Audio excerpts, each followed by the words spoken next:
신명기 28장 1절 말씀입니다. 찬양 잘하셨는데 다 나가버리면 어쩜. 신명기 28장 1절 다 함께 읽겠습니다. 시작.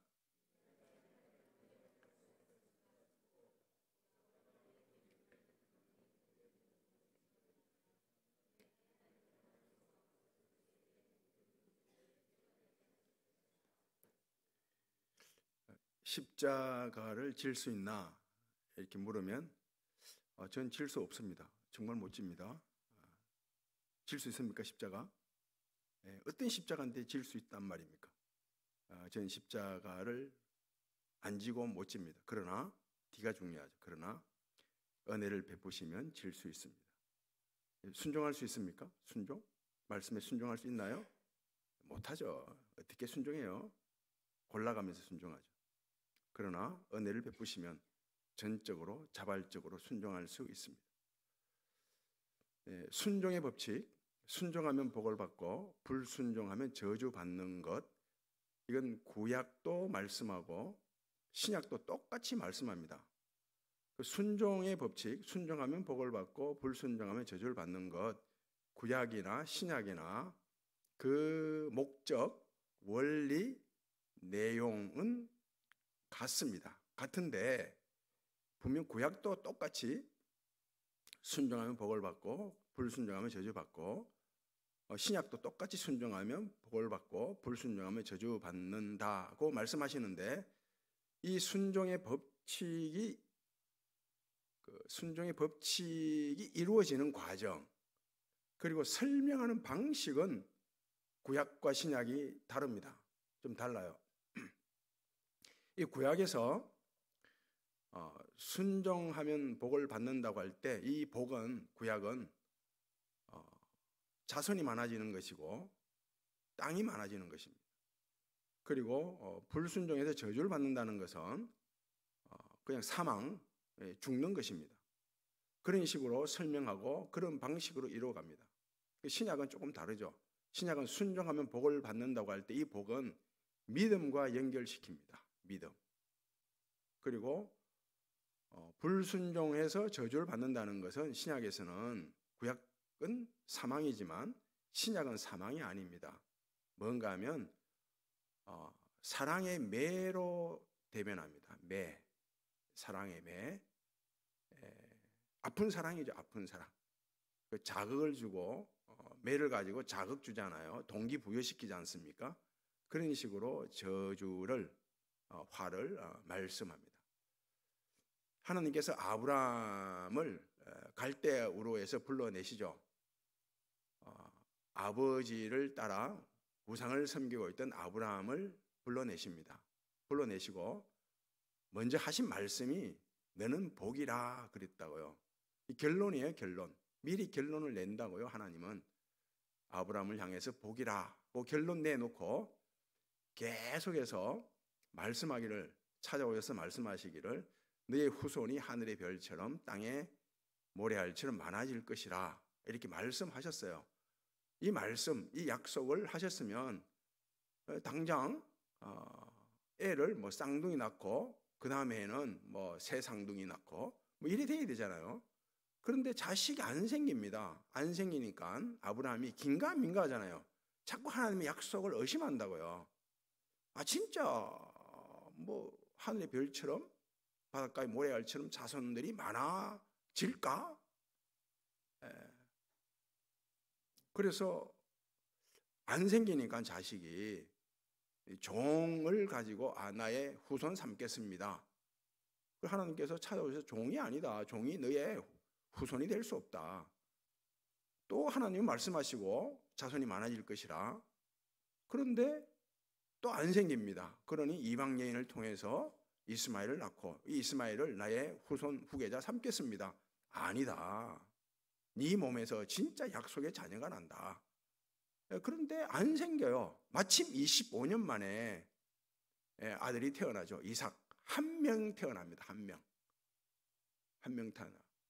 이삭이 결혼했어요. 결혼했는데 또 자식이 안 생깁니다. 20년 만에 자식을 낳는데 아들 둘, 쌍둥이 에서와 야곱입니다. 하나님께서 에서에게는 세일산이라는 아주 안전하고 튼튼한 요새를 주고 많은 후손을 주었습니다. 야곱에게는 12 아들을 주고 흉년을 만나게 해서 애굽으로 내려가게 하신다고요.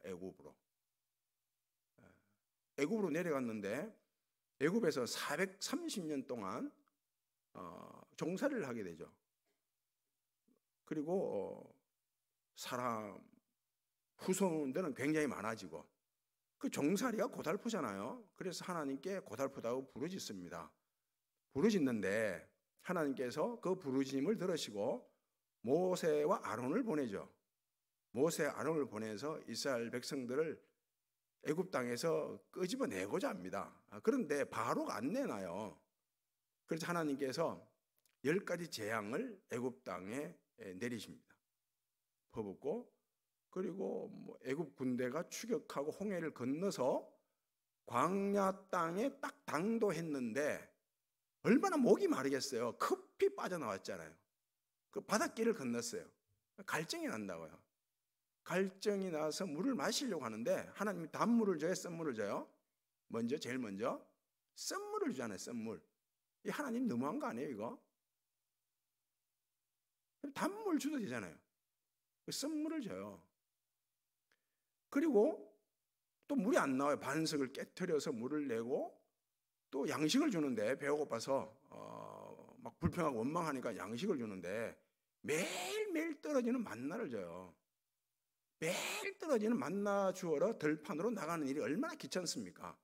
전능하신 하나님이 내려오셔서 이스라엘 백성들을 구원했는데 전능하신 하나님인데 한꺼번에 한 1년치 주고 좀 그래야지 애간장 태우는 것도 아니고 매일매일 광야 나가서 주워오는 거예요, 만나를. 그리고 광야 생활하는 동안에 아말렉을 만나서 시급하게 하고 모압과 암몬을 만나서 전쟁을 치르게 하고 이러신다고요.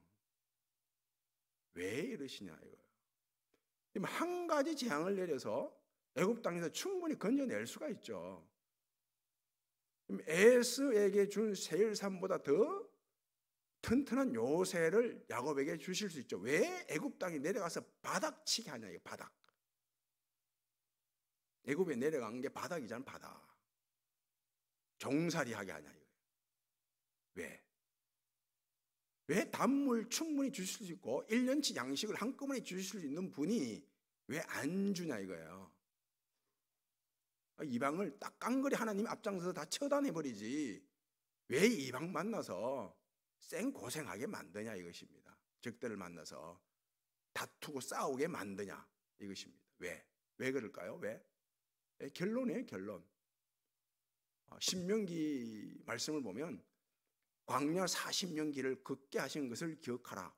하나님을 하나님 왜 광야 40년을 걷게 했냐? 잘 생각해봐라는 것입니다. 너희를 낮추시고 너희를 테스트하자. 테스트하사. 시험하사. 너희들의 상태 마음이 어떠한지 알게 하려 함이라. 그러면서 하나님 너희를 낮추시고 너희 마음이 어떠한지를 알아서 하나님 입에 나오는 말씀으로 살게 하기 위함이라 이렇게 말합니다.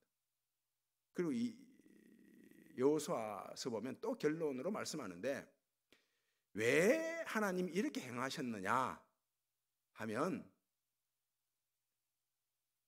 온전함과 진실함을 가지고 하나님만 섬기도록 하기 위함이라 그렇게 말씀합니다. 하나님만 섬기도록. 하나님만 섬기도록. 그래서 하나님께 순종하도록, 자발적 순종하도록. 그래서 하나님께서 그래 돌렸다는 것입니다.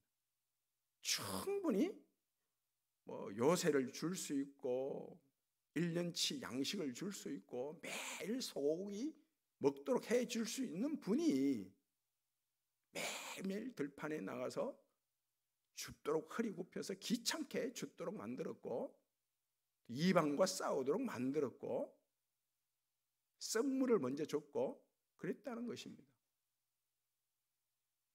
이스라엘 백성들이 가나안 땅에 들어갔어요. 가나안 땅에 들어가서 이방들을 다 쫓아내죠. 다 쫓아냅니다. 그런데 기본 족속이 그 가나안 족속이었는데 속이잖아요. 이스라엘 백성들 거짓말을 합니다. 우리가 멀리 있었는데 우리는 원래 가나안 족속이 아니다. 멀리서 당신들에 대한 소문을 듣고 당신들을 섬기는 하나님이 전능하신 하나님이라 우리도 하나님 섬기고 싶다. 그 소문을 듣고 찾아왔으니 우리를 종으로 삼아달라는 것입니다.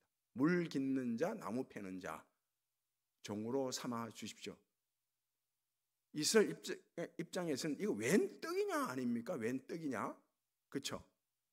지금까지 종살이했어요. 종살이했는데 이제 종을 부리게 된 거예요. 놀랍죠? 이게 웬 떡이냐요. 늘 식모살이 하다가 이제는 식모를 두고 사는 삶을 사는 거예요. 그럼 어떻게 돼요, 사람이? 정신을 잃겠죠. 팽 돌아버려요.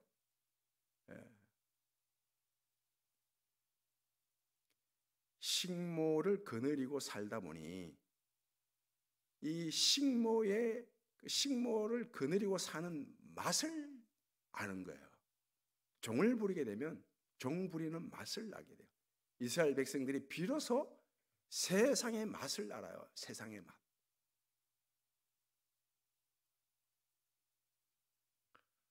그 세상의 맛을 아니까 하나님도 섬기고 세상도 섬기고 이런 식으로 가는 겁니다. 그래서 가나안 땅에 들어가서 그 기본 족속들이 가지고 온 우상들을 섬기기 시작한다고요. 비로소. 그 기간이 400년이에요. 400년. 우상을 섬기니까 하나님이 이방을 붙이잖아요. 이방의 공격을 받아 이방의 종살이하게 만들어버립니다. 그러니까 괴롭죠. 부르짖고 살려달라고. 그러니 하나님께서 불쌍히 여기사 사사를 보내서 또 이방 손에서 건져내고 또 살만하니까 또 우상을 섬기고 하나님도 섬기고 우상도 섬기고 우리처럼 이게 무려 400년을 반복한다고요. 그러다가 이스라엘 백성들이 이방들 보니까 다 왕들이 있거든요. 그리고 우리에게도 왕을 달라. 왕을 세워달라. 이건 하나님이 왕 되는 걸 싫어하거든요. 그래서 그들이 요구한 대로 그들이 요구 조건에 맞춰서 왕을 세우잖아요. 그들이 요구하는 대로 그들이 요구 조건을 충족시켜 왕을 세웁니다. 사울 왕이죠. 실패하고 말아요. 그래서 하나님께서 하나님의 마음에 합한 자 다윗을 세우죠. 왕. 다윗을 세웁니다. 그 다윗 왕은 어떻게 보면 하나님의 통치가 어떠하다는 걸 보여주는 상징적 인물이죠. 여기까지가 성경에서 일단락 납니다. 마태복음 1장 1절 신약 성경 시작할 때 아브라함과 다윗의 자손 예수 그리스도의 족보라 이렇게 시작하죠. 그렇죠? 아브라함 한 개인으로부터 시작된 구원의 시작이 다윗에게 와서 완성되는 것입니다. 그걸 보여주는 거예요. 다윗 왕이 성전을 짓겠다고 했는데 내가 대신 너를 위해서 성전을 짓겠다 그러잖아요. 하나님이 성전을 지어요. 이게 바로 다윗의 장막, 승리의 전이에요. 다윗에 와서 구원이 완성되는 것입니다. 그리고 이후에 솔로몬 왕이 하나님을 위해서 성전을 짓고 자기를 위해서 또 왕궁을 지어서 자기와 이방 여인을 위해서 왕궁을 지어서 나라가 분열되죠. 이제부터는 공동체를 구원하는 그 구원 내용이 이제 전개되는 거예요. 그때부터 솔로몬 왕부터 주 예수를 믿으라 그리하면 너와 내 집이 구원을 받으리라. 그렇죠. 먼저 한 개인이 구원받고 그 다음이 공동체예요. 가정이 구원받고 교회가 구원받고 이런 식으로 하나님께서 구원의 방식을 이루어 가십니다. 그 남과 북으로 분열되고 계속해서 이미 그 기본을 통해서 세상이 주는 그 맛, 이방의 맛, 우상의 맛을 받잖아요. 그 못 벗어납니다. 여기서 산당 못 벗어나죠. 결국 바벨론 포로로 잡혀가요. 북이스라엘이 먼저 망하고 한 150년 후에 남유다가 망합니다. 바벨론 포로로 잡혀갔는데 70년 동안 바벨론 포로로 생활하는데 하나님께서 고레스의 마음을 감동시켜 예루살렘으로 돌아가서 성전을 지어라. 포로된 백성들이 우리가 돌아가서 성전 짓겠자 이렇게 마음먹은 게 아니고 하나님께서 고레스의 마음을 감동시켜서 너희들이 예루살렘으로 돌아가서 성전을 지어라 이렇게 말씀하셨다고요. 그 돌아와서 성전을 지어요. 재건한다고요. 무엇을 말씀하냐 이것입니다. 고레스의 마음도 하나님이 주장한다는 거예요. 하나님 손에 달려 있다는 겁니다. 구원과 복과 힘과 저주와 화가 다 하나님 손에 달려 있다. 역사의 흥망성쇠, 생사하복 다 하나님 손에 달려 있다. 어쩔래? 하나님께 순종할래 안 할래? 순종해라 이겁니다. 이거 말씀하는 거예요. 하나님께만 구원이 있고 복이 있다. 자발적으로 순종하라. 이런 뜻입니다. 교회가 탄생하고 난 이래로 교회는 안팎으로 계속 싸워왔습니다. 다투어왔다고요. 그 밖에서는 세상 사회가 교회를 향해서 자꾸 시비 걸고 박해하고 핍박하고 그랬다고요. 그 안에서는 성도들끼리 서로 다투고 그랬어요. 그게 지금 교회의 역사입니다. 로마 시대 때 교회가 얼마나 외부로부터 핍박을 받았습니까? 지금 교회가 핍박을 받고 있죠. 이 세상의 응징, 그 공격이 정말 날카롭지 않습니까? 그리고 교회 안에도 늘 다툼이 있습니다. 다툼이 없는 교회가 없습니다. 아세요? 어떤 교회는 방송에도 많이 나왔잖아요. 서울에 내노라는 10대 교회 안에 들어가는 교회들, 교회 하나가 아니고 교회들, 방송에도 다 나와, 유튜브 보면 다 나와요. 어떤 교회들은 어떻게 다투는가 하면 마치 조폭처럼 힘을 가지고 다툽니다. 그래서 가스총 동원하고 용접기 가져와고 예배당 용접해버리고 용역, 조폭들 동원해서 서로 싸우고, 어떤 교회는 그렇게 무식하게 싸우기도 하고 큰 교회, 대형 교회는 그렇게 싸우고, 또 어떤 교회는 분명 싸워야 되는데, 분명 싸울 수밖에 없는데 싸워야 되는데 연기를 하죠. 쇼를 하는 거예요. 그 연기와 쇼가 싸우는 것을 대신하는 거예요. 어떤 또 교회는 굉장히 소심해서 서로 시기하고 질투하고 미워함으로써 다투고 싸웁니다. 그렇잖아요. 안 그런 교회 없습니다. 왜 그런가 하면 늘 나의 만족과 유익, 그리고 너의 만족과 유익, 이게 충돌하거든요. 그 다툼이 일어날 수밖에 없어요. 근데 성경을 보면 처음부터 끝까지 다툼, 싸움 얘기 아닙니까? 그럼 첫 번째 사건이 가인과 아벨이 싸우는 거예요. 그것도 제사 드리는 문제를 가지고. 그리고 야곱과 에서는 어머니 한 뱃속에서 싸우잖아요. 뱃속에서. 그 나와서도 계속 싸우고 다투고. 야곱의 아들들은 안 싸웁니까? 안 다퉈요? 죽여버리잖아요. 팔아버리죠. 모세도 마찬가지 아닙니까? 모세와 아론과 미리암이 다투잖아요.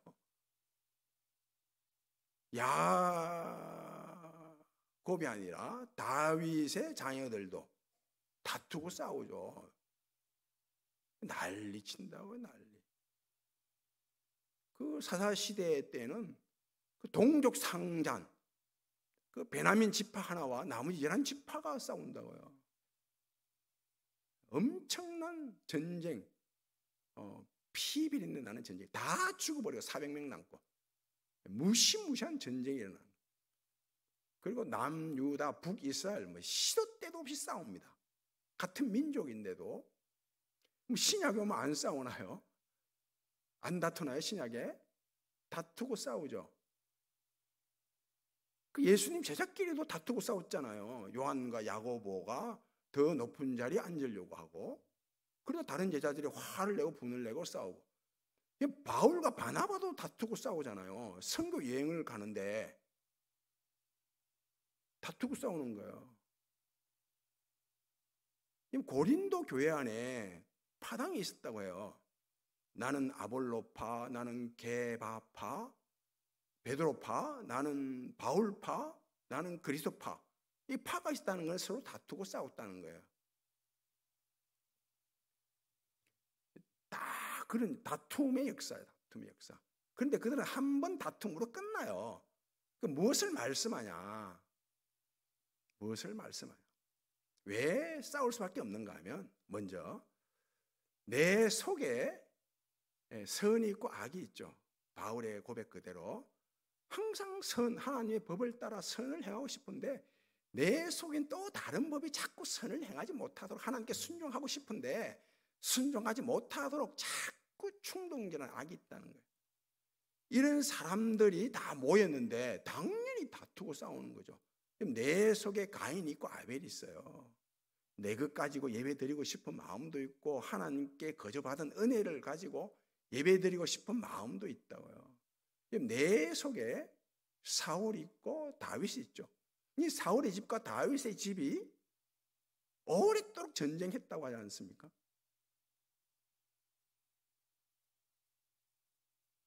막 인간의 조건을 가지고 따져서 구원을 얻고 싶은 마음도 있고, 하나님이 값없이 주시는 은혜로 왕 같은 재상이 있고 싶은 마음, 그런 믿음도 있다고. 이 늘 충만한다. 충돌. 그 다툼이 일어나죠. 이런 다툼이 일어나는데 내 속에서, 내 삶에서 이런 사람들이 모여 있으니까 당연히 다툼이 일어나죠. 갈등이 있고. 그 무엇을 말씀하냐? 내가 그런 존재라. 내 만족과 유익을 먼저 생각하고 내 속에 하나님께 순종하고자 하는 이 성령의 법도 있지만 자꾸 불순종하게 만드는 육신의 법도 있다는 사실을 아는 거예요. 알아라. 이거 아는 사람이 있고 모르는 사람이 있는 거예요. 알면 되는 거예요. 알면. 알아라. 이거 알아라. 내 속에 이런 것이 있구나. 내 만족과 유익을 위해서 먼저 살고 싶고, 알아라. 먼저 아는 거예요. 먼저. 알게 되면 이게 병이죠. 병 아닙니까? 이 교리로 보면 하나님 앞에 우리는 죄인이에요. 그죠? 죄인 중에도 죄인의 괴수죠, 우리가. 그런데 우리의 삶을 놓고 보면 이 죄인은 교리의 용어죠, 교리. 그런데 삶의 용어는 환자예요, 환자. 건강한 자에게는 의사가 필요 없고 병든 자에게라야 의사가 필요하다. 예수님 말씀이에요. 내가 의인을 부르러 온 것이 아니라 죄인을 부르러 왔노라. 환자를 고치러 왔다는 거예요. 내가 다툴 수밖에 없는 환자구나. 치료받아야 하는구나. 이 환자의식. 내 만족과 유익을 먼저 구하는, 내 영혼이 병들어 있고 삶이 병들어 있고 내 마음이 병들어 있는, 그래서 치료받아야 되구나. 만군의 치료자 예수 그리스도께 치료받아야 되는구나. 그래서 예수 그리스도 앞에 엎드리는 거예요. 순종하는 거예요. 순종. 바로 이겁니다. 이 바울이 감옥에 갇혔어요.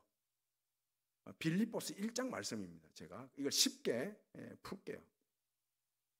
갇혔어요. 갇히니까 이 바울이 목회하다가 감옥에 갇혔으니까 교회가 혼란스럽잖아요. 그러니 어떤 성도들은 본래 자기 자리에서 선한 뜻을 가지고 내가 바울이 감옥에 갇혔으니 없으니 내가 더 순종하고 헌신해야 되겠다고 해서 더 순종하고 헌신하는 성도들도 있었어요. 또 어떤 성도들은 바울이 없으니까 빈자리잖아요. 저 자리를 내가 차지해서 바울이 여러 성도들로부터 관심받고 주목을 받았는데 내가 바울보다 더 관심받고 주목을 받아야 되겠다. 이랬던 사람들도 있어요. 좀 불순한 의도를 가지고. 이런 소식이 바울 귀에 들렸어요. 바울이 뭐라는 줄 알아요? 나는 오히려 그 바울이 없는 틈을 타서 바울 자리에 앉아서 많은 사람들을 자기에게 집중시키는, 이목을 집중시키는 많은 사람들부터 자기가 더 돋보이게 하려고 하는 이런 사람들을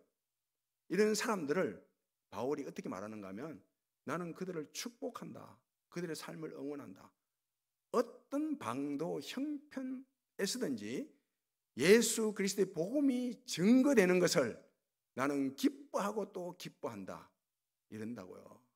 놀랍지 않습니까? 이 하나님 말씀이죠, 이게. 뭐 어떡하든지 간에 예수 그리스도의 복음이 증거되면 그거로 감사한다는 거예요, 자기는. 괜찮다는 거예요. 뭐 내 자리 다른 사람이 차지해도 상관없다는 거예요. 내 자녀가 밖에서 싸우고 왔어요. 싸우고 왔을 때 싸우고 왔어요. 싸우고 맞고 오든 때리고 오든 싸우고 왔어요. 그러면 내가 남의 자식 매대해야 됩니까? 매대면 시간 아깝고 남의 자식 매대면 시간 아깝고 내 팔만 아프죠. 내 자식 매대는 거예요. 왜 새끼 밥 해 먹이고 뭐 옷 입히고 학교 보내놨더니 왜 싸우고 오냐? 엄마가 맨날 저에게 한 소리예요. 저에게 왜 싸우고 오냐? 이거 싸우고 삼시세끼 밥 해 먹이고 옷 사입히고 학교 보내놨더니 왜 싸우고 오냐? 그 매를 맨날 저를 잡더라고요. 저를. 그게 부모예요. 부모. 이게 사랑이죠. 내 자식 만들어야지. 이스라엘 백성들이 왜 이방에 짓밟히고 멍들고 피 흘리고 종살이하고 그거 다 하나님께서 이스라엘이 내 자녀니까 하나님이 아수르가 강대국이 되고 바벨론이 강대국이 되고 세계 제패하는 거 관심 없어요. 그거 하나님 하실 일이에요 다. 근데 궁극적 하나님 관심은 그게 없다고요. 하나님의 관심은 이스라엘이다. 이스라엘을 내 자식 만들려고 어느 때는 피 흘리고 어느 때는 멍들게 만들고 매를 들고 이방 손에 붙이고 그랬다고요. 그걸 통해서 하나님만이 구원이요 하나님만이 복이다. 하나님께 순종하라. 자발적으로 억지로 순종하지 말고. 하나님만이 복이에요. 하나님만이 구원이에요. 하나님만이 힘이에요. 그러면 하나님께 순종하고 싶은 마음이 생겨요? 안 생겨요? 생겨요? 안 생겨요? 생기죠. 이거예요, 이거. 성경 이거 얘기한다고요. 어렵지 않습니다, 성경. 이게 성경 전체 내용이에요. 하나님만이 구원이다. 하나님이면 충분하니 하나님께 기꺼이 즐겁게 순종하라는 거예요. 말씀에. 하나님께 자발적으로 순종해서 하나님만이 복이요 구원이요 힘이요 하나님이면 충분하다는 그런 믿음 가지고 하루하루 주님과 동행하는 그런 은혜가 있기를 바랍니다. 아버지 하나님, 하나님만이 우리의 힘이요 구원입니다. 기꺼이 하나님께 순종할 수 있습니다. 하나님께 순종해서 하나님이 주시는 은혜와 축복을 우리의 모든 삶의 현장에 풍성히 누리는 저희들 되게 해 주옵소서. 예수님 이름으로 기도하옵나이다.